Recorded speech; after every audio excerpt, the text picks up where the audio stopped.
Em 16 de julho de 1945, o mundo entrou em uma nova era. Uma era de poder inimaginável, de destruição sem precedentes. A primeira bomba atômica foi detonada no deserto do Novo México e a humanidade nunca mais seria a mesma. Desde então, as armas nucleares evoluíram de uma invenção secreta para o centro das tensões globais. Durante a Guerra Fria, os destinos das nações foram definidos pelo medo do botão vermelho. Armas cada vez mais poderosas foram desenvolvidas e tratados de desarmamento se tornaram a última esperança para evitar uma catástrofe global. Hoje, a ameaça nuclear permanece presente, com novas nações se juntando ao clube nuclear e a crescente preocupação com o uso dessas armas em conflitos regionais. Neste vídeo, vamos explorar a evolução das armas nucleares e quais os desafios que enfrentamos em um mundo onde o poder de destruir civilizações está a um apertar de botão.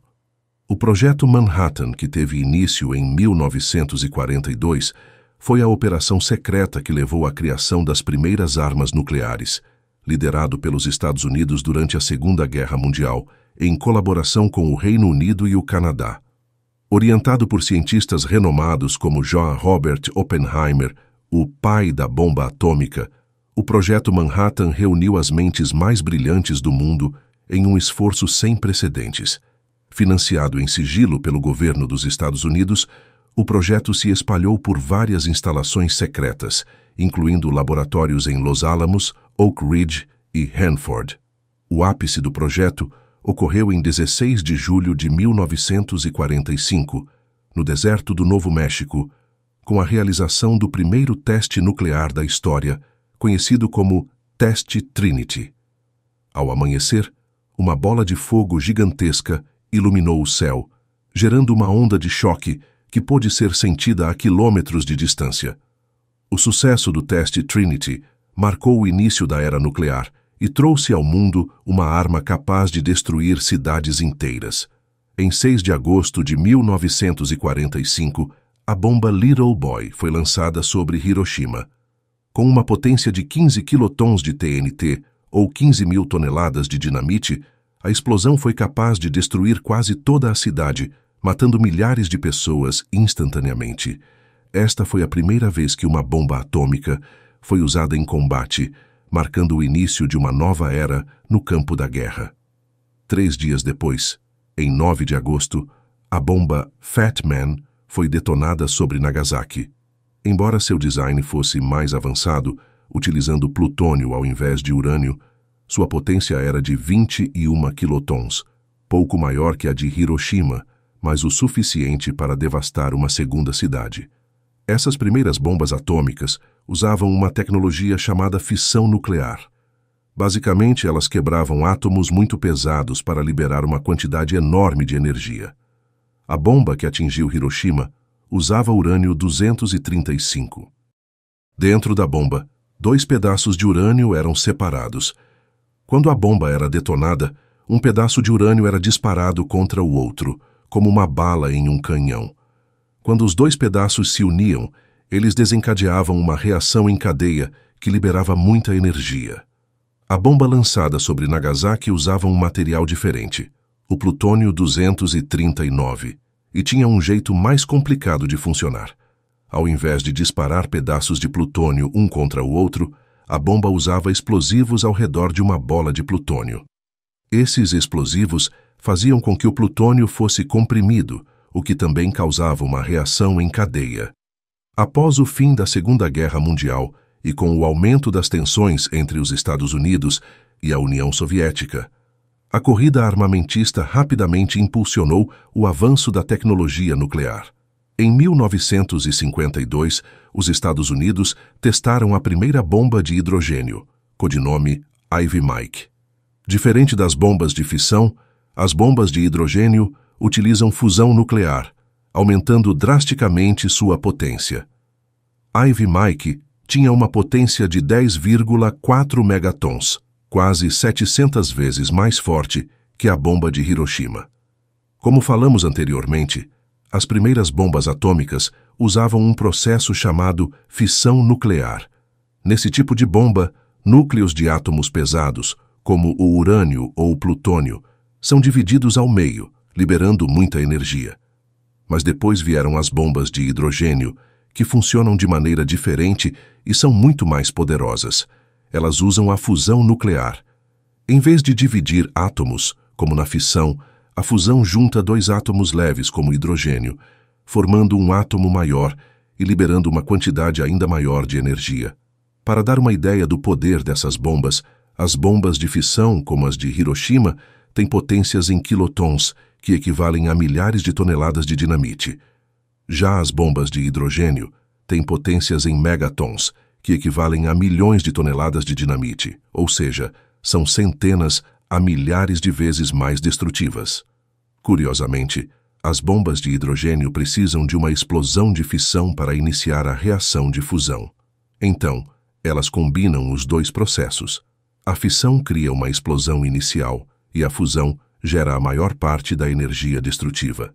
Assim, enquanto as bombas de fissão dividem átomos para liberar energia, as bombas de hidrogênio fundem átomos e são capazes de gerar explosões muito mais potentes.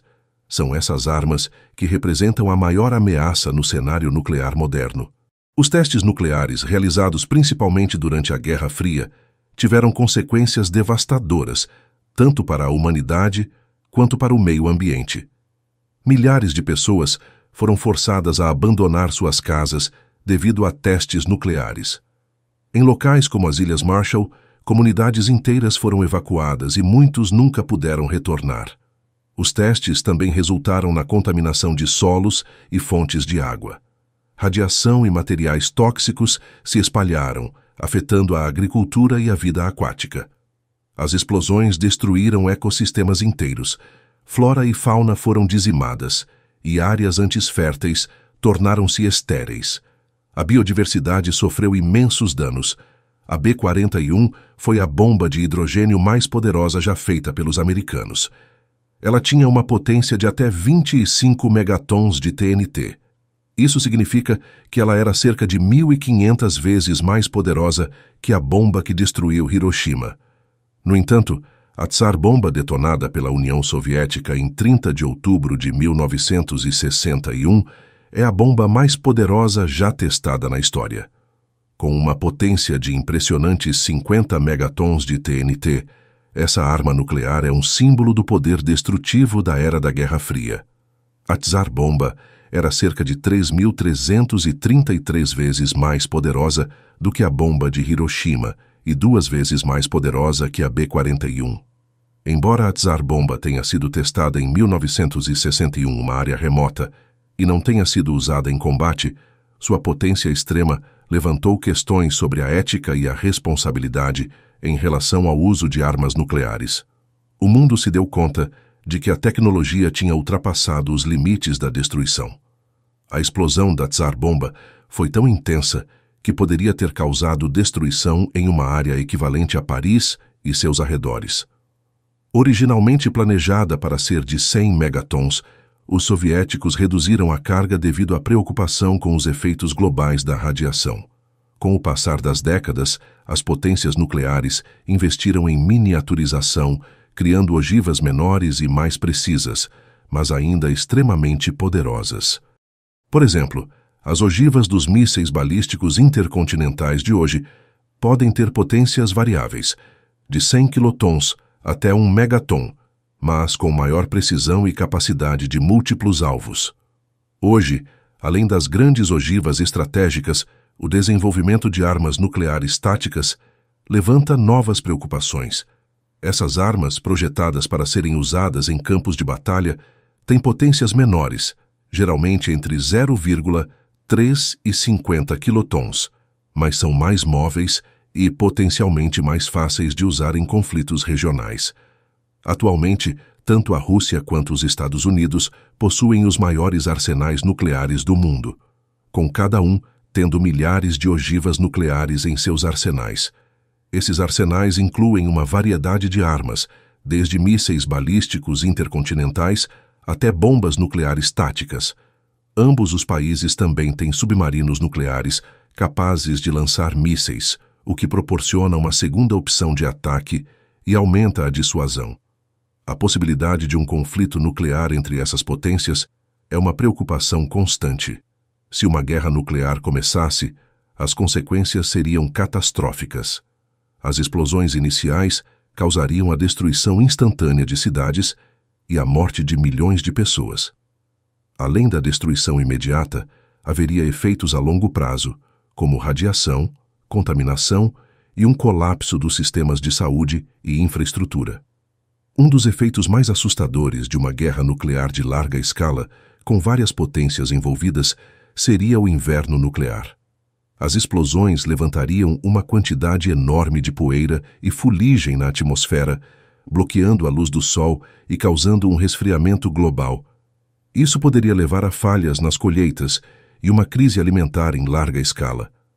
Os efeitos não se restringiriam apenas aos países envolvidos no conflito. O impacto econômico e ambiental afetaria o mundo todo, com países vizinhos e aliados sofrendo as consequências. Nos últimos anos, vários acordos internacionais têm buscado limitar a proliferação de armas nucleares. O Tratado de Não Proliferação Nuclear, em vigor desde 1970, é um dos mais importantes. No entanto, a eficácia desse tratado tem sido questionada, especialmente com o aumento das tensões entre potências nucleares, como Estados Unidos, Rússia, China e Coreia do Norte. No entanto, movimentos antinucleares têm ganhado força ao longo dos anos, destacando os riscos das armas nucleares. Grupos em todo o mundo, como o International Campaign to Abolish Nuclear Weapons, lutam por um futuro sem armas nucleares, promovendo a conscientização sobre os perigos associados a esses armamentos. À medida que a humanidade avança tecnologicamente, também cresce nossa responsabilidade em proteger o futuro. As armas nucleares representam uma das maiores ameaças à nossa existência, e o desafio de eliminá-las exige esforços globais contínuos. Mas enquanto houver diálogo, acordos e movimentos em prol do desarmamento, há esperança de que possamos evitar os horrores de uma guerra nuclear. Obrigado por assistir. Não se esqueça de curtir, se inscrever no canal e compartilhar esse vídeo com os seus amigos e amigas. Um grande abraço e até o próximo vídeo.